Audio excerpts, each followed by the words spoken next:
Você analisasse essa estreia, porque os primeiros minutos de um amplo domínio do Atlético, chances criadas, as lições que tira de hoje, e se você fica mais chateado com os gols perdidos ou os gols sofridos, né? Porque o Galo vinha sofrendo muito poucos gols, mas foram 2 no primeiro tempo. Sim, boa noite. É um jogo assim que eu acho que dá para dividir ele em 4 partes, né? 4 quartos. Os primeiros 25 minutos a gente teve muitas chances, né? Jogadas em velocidade por um lado, por outro, na cara do goleiro umas 3, 4 que o Volpi pegou bem, e perdemos gols assim que um gol que você faça ele vai causar para o adversário a falta de confiança maior e vai te conduzir a uma provável vitória, sem dúvida, né? E a gente sabe o momento que o adversário vive também, né? O Grêmio equilibrou o jogo na segunda metade do primeiro tempo, e aí entram principalmente o primeiro gol, a jogada de falta, né? Eu até estava conversando com o Klaus, e o Klaus me falou que se não tiver o contato não é falta. Eu joguei futebol há muitos anos, né? Então, quando eu vou cabecear uma bola que vem uma chuteira em minha direção, automaticamente eu vou tirar a cabeça, eu não vou conduzir a cabeça para bater no pé. Isso aí é automático do ser humano. E foi o que aconteceu com o Natanael na jogada. O pé alto é muito claro, né? E quando você sai atrás num jogo como esse, o Grêmio pega confiança, passa a jogar mais em cima do teu erro. E foi o que aconteceu no segundo gol. A gente errou numa saída de bola da nossa zaga, que hoje não foi tão bem quanto nos outros jogos do ano todo, mas faz parte, isso acontece também. Mas o que eu ressalto assim, é lógico que a derrota ela é muito dolorosa em qualquer circunstância, mas a gente tem que separar o resultado do jogo do desempenho. Eu confesso que eu nunca vim jogar aqui com o Grêmio com uma superioridade tão grande como a gente teve hoje, com posse de bola beirando os 70, com mais de 20 finalizações, com o goleiro do Grêmio sendo o melhor em campo. Então eu não posso deixar de valorizar o que o Atlético jogou hoje, mesmo com 2-0 contra, não abdicou de atacar, foi sempre equilibrado e teve chances até no último momento de pelo menos empatar o jogo, né? Então o Grêmio foi eficaz, foi muito eficaz, e nós pecamos muito nas finalizações hoje. Mas o futebol, quando você joga bem, você fica próximo de vitórias, né? Se a gente jogar bem assim nos outros jogos, com certeza as vitórias vão vir. Boa noite, Cuca. Breno Galante. Ô Cuca, eu queria que você falasse um pouco até sobre alguns jogadores que não tinham um ritmo de jogo, né? O Hulk ficou um bom tempo sem jogar, o Júnior Santos hoje, você deu uma oportunidade pro João Marcelo. O que isso impacta no seu time hoje, né? Até pro rendimento do time, e como é que você tá vendo essa preparação num todo do seu time nesse começo de campeonato? O Hulk machucou, não jogou com a Tombense na primeira semifinal, ficou fora dos outros 3 jogos e está voltando agora. Ele é muito importante para nós. Então é um processo natural de readaptação que ele está passando. Hoje jogou 65 minutos. O João Marcelo fez a estreia dele. O Júnior Santos estava machucado 2 meses, 60 dias praticamente, também está retornando. São jogadores muito importantes, né? Que a gente, com o passar dos jogos, eles vão readquirindo a forma ideal.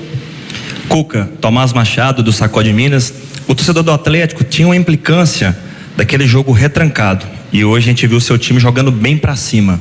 Essa vai ser a postura do Atlético do Cuca em 2025, sempre buscando o resultado? Hoje não veio a vitória, mas o futebol foi vistoso pro torcedor que gosta desse time que ataca. Não, é o que eu falei agora, né? A gente tirar o resultado, que foi horrível, o desempenho foi muito bom, gente, 11 escanteios, e faltou o quê? Uma conclusão melhor, sabe, um jogo assim que você poderia tranquilamente sair daqui com uma vitória boa vitória, e infelizmente não ocorreu, mas a gente tem que valorizar o que de bom fizemos para dar sequência a isso. Eu sempre tento ter uma equipe equilibrada, e quanto mais para frente possível puder jogar. Tomara que a gente dê sequência a isso já no próximo jogo em casa com o São Paulo também. Cuca, boa noite. Lucas Mendes, do canal Alma Celeste. O Atlético explorou bastante jogadas combinadas nos laterais do Grêmio. Numa análise do adversário, que no caso hoje foi o Grêmio, isso foi identificado como um ponto a ser explorado pelo Atlético? Nós fizemos triangulações, né, pelos lados, então a gente tinha por dentro também com o Rony e o Hulk. Foram muitas jogadas e muitas chances, né? Chances muito claras, assim. É difícil num jogo, um clássico como esse, você ter tantas chances de gols igual a gente teve. Só que você tem que fazer o gol, você tem que sair na frente, aí o jogo vai se abrir todo para você. A confiança que o Grêmio pegou em cima do primeiro gol, ele muda o panorama do jogo. Mesmo assim, o Atlético teve estrutura, teve organização para seguir jogando bem, e na minha opinião foi um pecado essa derrota. Nós merecíamos uma sorte melhor pelo que a gente jogou. Cuca, Cláudio Rezende novamente, da Itatiaia. O ano passado o Atlético acabou tendo uma opção por priorizar as Copas, né? Em relação ao Campeonato Brasileiro, esse calendário nosso aí, jogo atrás de jogo. O Atlético agora, esse ano, tem Copa Sul-Americana ao invés de Libertadores. Se tiver que segurar jogador, o brasileiro vai ser prioridade do Atlético, do Cuca ou não? Eu acho que todas as competições que a gente está, elas vão ser prioridades. A gente não tem que priorizar uma.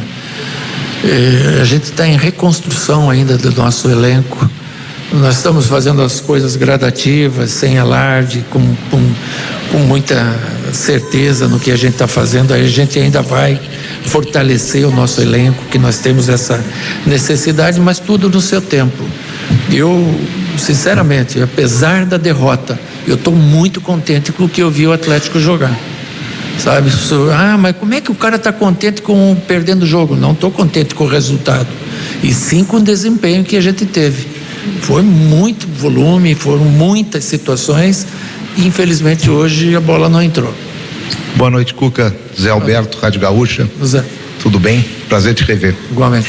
Cuca, até porque na resposta anterior tu deu a entender que fazia parte da estratégia até do Atlético, se conseguisse aquele gol cedo, naqueles primeiros alucinantes 20 minutos do Atlético, isso aí teria um efeito em cima do time do Grêmio, pela fase que o Grêmio vive, por tu conheceres o que acontece aqui no Rio Grande do Sul.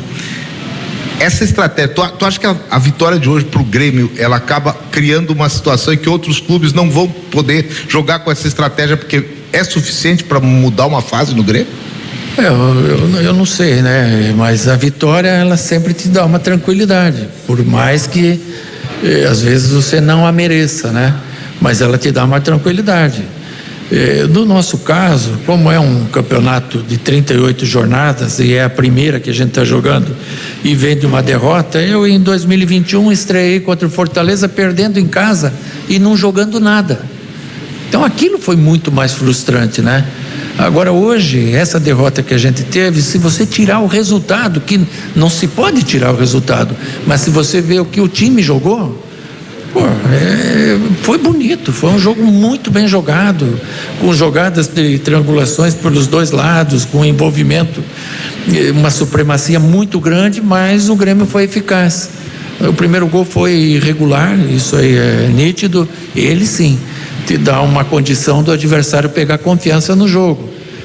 A torcida que estava pegando o pé do Grêmio no começo do jogo, com alguns erros que estava tendo, até pelo momento que o Grêmio vivia, ela passou a apoiar e não tinha mais problema depois do primeiro gol.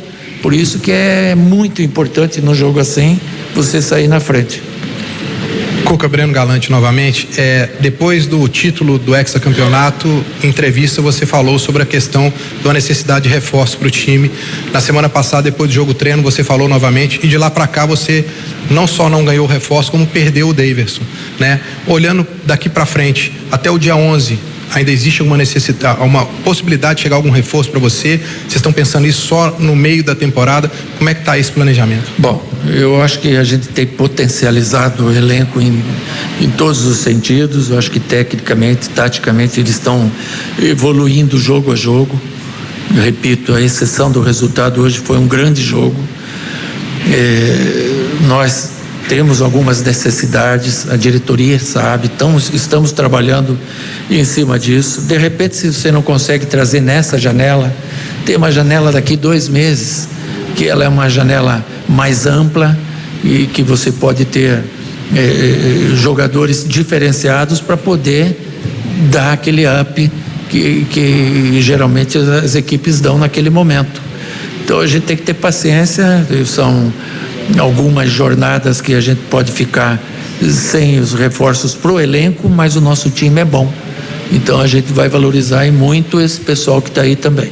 Cuca, Tomás Machado do Sacode Minas, você ficou muito tempo com os jogadores pós-jogo conversando. Vocês vão viajar amanhã ainda. Esse momento agora, o que você precisava conversar tanto com os jogadores, que você ficou muito tempo lá, nesse momento após a vitória, mais puxando a orelha que deveria ter vencido ou parabenizando pelo esforço de todos? Não, vou falar a verdade para você, eu nem falei com eles ainda, porque uma turma ficou treinando ali dentro, certo? Aí eu espero para eles virem para rezar junto. Daí quando eles chegaram, a outra turma estava tomando banho. Então daí demora, né? Estão lá tomando banho, então demora até os outros irem. Eu vim aqui agora, eu vou lá para terminar o nosso trabalho de hoje, fazendo a oração que todos os times fazem e conversando com eles. O que eu falei aqui para vocês, eu vou repetir lá. E daqui 3 dias a gente tem um jogo lá na altitude, que a gente também vai poder pensar bem na estratégia que nós vamos executar lá para fazer um bom jogo e quem sabe lá ter uma sorte melhor no resultado.